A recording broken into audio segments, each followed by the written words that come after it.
Good afternoon, everyone. Thank you. My name is Giulianna Massu. I am an accounting and finance major. And first of all, thank you for coming today. And I will start my presentation, my honors thesis in AI in accounting. So first, I want to start off with something we can all relate to. So most of us already use AI every day without actually noticing. When Google Maps predicts the fastest route, when Netflix recommends what to watch, when Amazon suggests products, or even when our phone auto-completes a sentence. That is AI helping us make decisions faster. So if AI is already helping us make everyday decisions, that led to the question, what happens when AI starts shaping accounting decisions too? And that is what led my research. So today, I'll walk you through 5 main ideas. First, I'll distinguish between AI, automation, and data analytics. Then, I'll explain how AI is being used and where is it headed. Then, I'll also talk a little bit more about the risks that AI creates. And lastly, I'll explain what all of this means for higher education and for the preparation of future accountants. So, first, emerging technologies, which we refer to AI, data analytics, and automation, are transforming the accounting profession. AI is growing in the accounting practice because it is able to improve efficiency, audit quality, fraud detection, but at the same time, it also creates risks like over-reliance, data quality, and professional judgment. So this is why it's important for accounting education to prepare students to use AI as a decision support tool, not as a replacement. So AI is just not about speed. It's about numbers. It's about trust, accuracy, and judgment. A calculator can give us a number. A system can give us a recommendation. But an accountant has to ask, is this supported? Is it reliable? Does it make sense? And this is why it is really important to understand that AI can make work faster, but accounting still depends on human judgment. So one of the most important parts of this conversation is separating these 3 terms that most of people mix together. So automation performs repetitive, rule-based tasks. It's like setting an alarm every morning at the same time. Data analytics examines data to identify trends and explain results. It answers the question, what happened and why? For example, looking at your screen time report and seeing where your time went. AI goes a step further. AI learns from data to generate predictions or recommendations. It's able to flag huge amounts of activity and to flag unusual transactions, which is why it is really helpful in accounting. Distinguishing between them is really important because each tool serves a different purpose in the accounting profession, and today I want to emphasize that we are focusing on AI. Major accounting firms are heavily investing in AI, especially the Big Four. As an example, KPMG's Workbench, Ernst & Young's trusted AI platforms, Deloitte's Pair D, all of which are improving client services and internal work. In addition, AI is being used to automate repetitive tasks such as data entry, reconciliation. It also helps detect anomalies and suspicious transactions. This helps in accounting because it reduces manual work and it helps accountants for decision making. The major growth areas in accounting include fraud detection, risk assessment, real-time monitoring, and adaptive learning. This means that systems are expected to become better at learning from data and spotting patterns that humans might miss. This also means that the accountant's role is shifting from routine tasks towards more analytical work. So for example, nowadays, we rely on fraud alerts from banking apps. We usually get a text saying, was this purchase really you? This is an example of what AI is doing in accounting. It can scan huge amounts of data and more faster than an accountant would manually.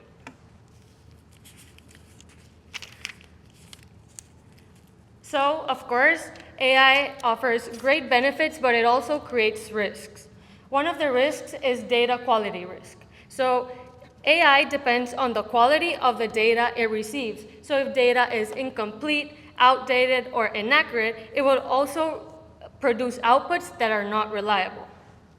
This is really important in accounting because financial conclusions and audit conclusions depend on information being relevant, accurate, and faithfully represented.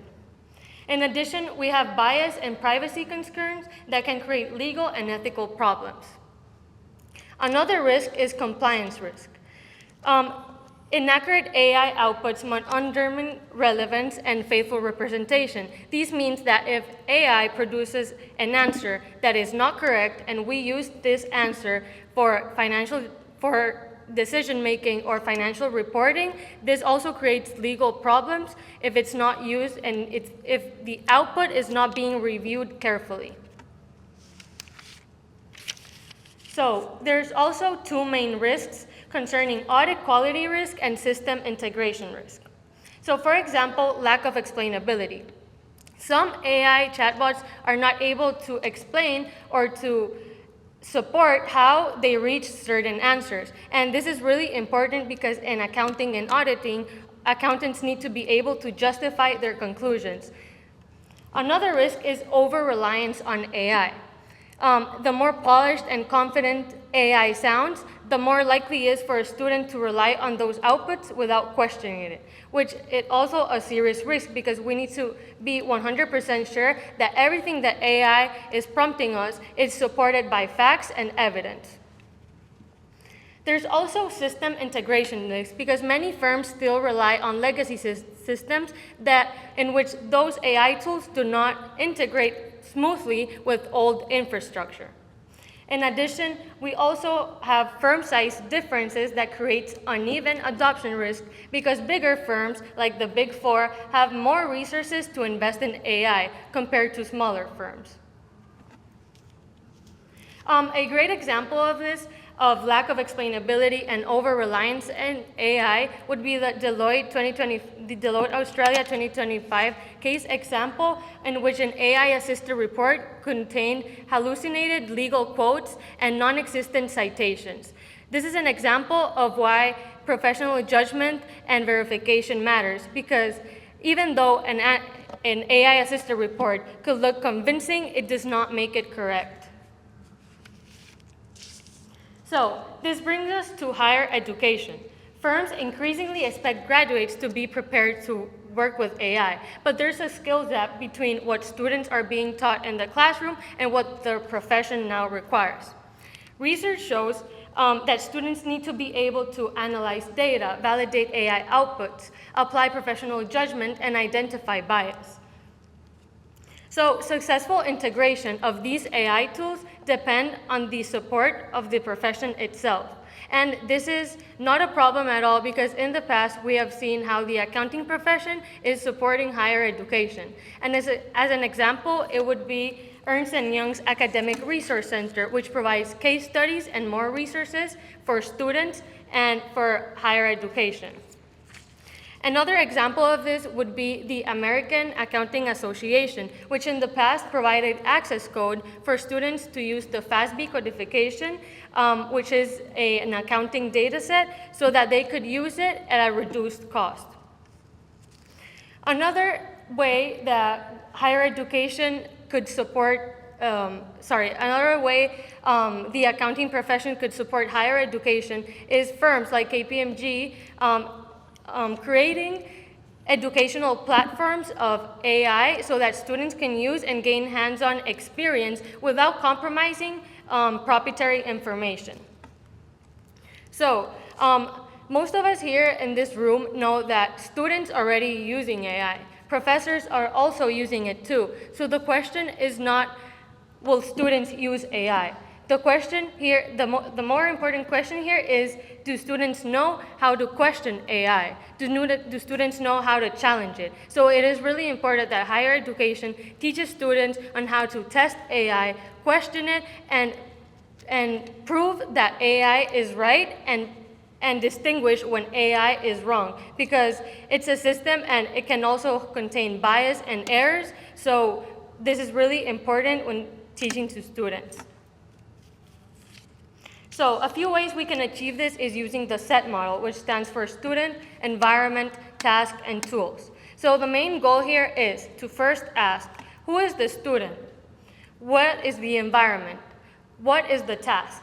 And then only ask whether a tool will help the student achieve a goal. A good example of this would be in an audit class. If the goal is to strengthen professional judgment, a student can be assigned a project, complete it with AI, but then evaluate whether the output is reliable. This strengthens professional judgment, and we would be using the tool intentionally. In addition, the SET model helps ensure that AI is being used intentionally, not because we have it available. Nowadays, we cannot use AI just because it's current. There's a lot of pressure on integrating a lot of tools and new technologies, but in education, intentional use matters most than trendy use.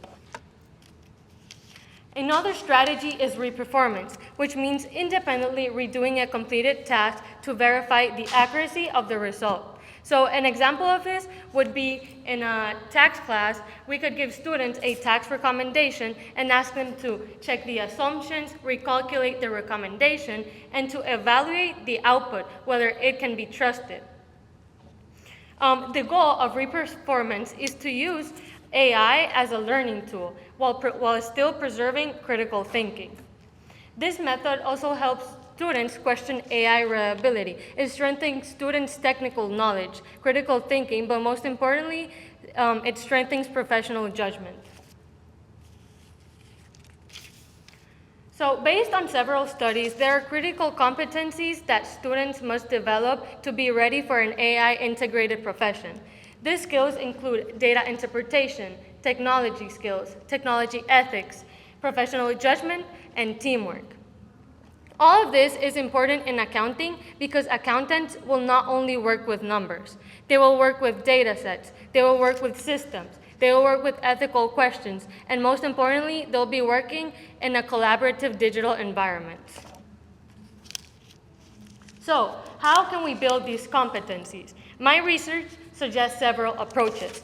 An example would be incorporating audit and tax tools into the classroom. We could use Caseware, which is an audit tool used by many accounting firms, and this would enable students gain hands-on exposure of what would they be doing in the real world. In addition, we can hold discussions and workshops about the ethical use of AI in several classrooms to reinforce this concept. Students also should be encouraged to verify AI suggestions using authoritative guidance, such as the FASB codification, which stands for Financial Accounting Standards Board, or the PCAOB. In addition, we could use a flipped classroom model in which students come prepared to class, they learn the material before, and in the classroom, they only exercise what they have learned before coming. That way, they reinforce the material in an active manner. In addition, we could apply project-based learning, which is already seen in several classrooms. And lastly, integrated AI chatbots. This would reinforce critical thinking, but most importantly, all of this will teach students how to use AI responsibly. To conclude, AI definitely has its benefits. It can improve efficiency, audit quality, and fraud detection, but it can also create risks related to data quality and over-reliance. So real-world cases show that AI cannot replace professional judgment. It can support it, but not replace it, and this is what's most important here. So higher education matters because we need to teach students that we shouldn't use tools just because they're available. We need to use them intentionally, carefully, and making sure that we are complying with standards and that information provided by AI is supported by evidence. Lastly, higher education can support students because if we want future accountants to succeed, we cannot just teach them how to work faster. We need to teach them how to think critically. So therefore, the accounting profession the higher education must support students in achieving this goal. Thank you.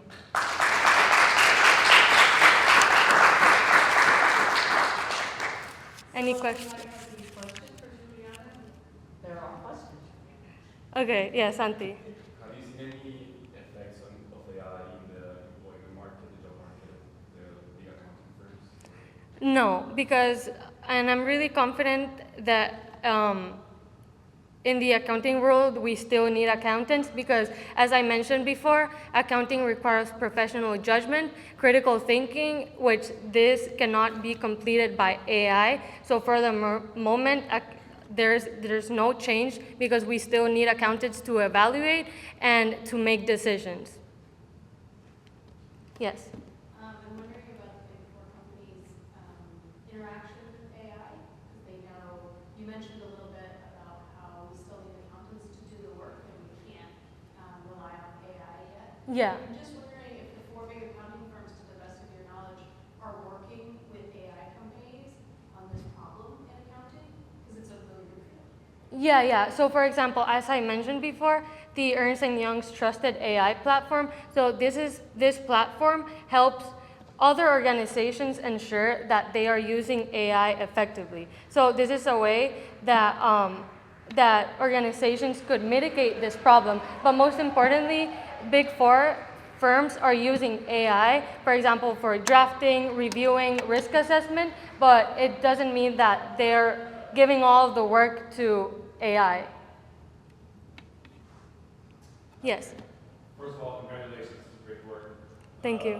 In your research, just out of curiosity, do you know are they looking for accountants to help program AI, or is it traditional programmers working with accountants to figure out how to program AI? Have you dabbled in that realm? Do you know how that's working? Could you rephrase your question? So, as they're using AI in these firms, the development of that AI model, who's developing it? Are they traditional programmers, or are they accountants working with programmers, or accountants creating their program? It's accountants working with programmers because, yeah, accountants, as accountants, we don't have the programming skills needed, but if we work as a team, we are able to make modifications and to strengthen these systems. And this is really curious because in an interview I had last week, my interviewee mentioned how they're currently working with AI and they're looking for ways to create projects in which accountants can integrate AI and create new stuff that hasn't been done before. But it's with teamwork, not only accountants. Any more questions? Okay, well, thank you for that. Thank you. Very informative presentation. This is not my field at all. I feel like I learned a lot. I want to invite your advisor up to say a few words and give you your Stoll and Honors. Thank you. Congratulations. Thank you.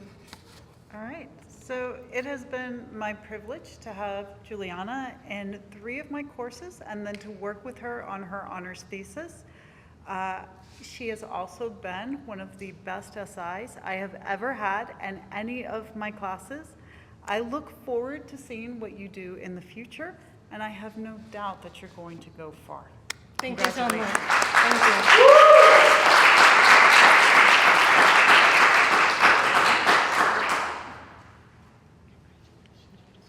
Thank you. Thank you, Professor.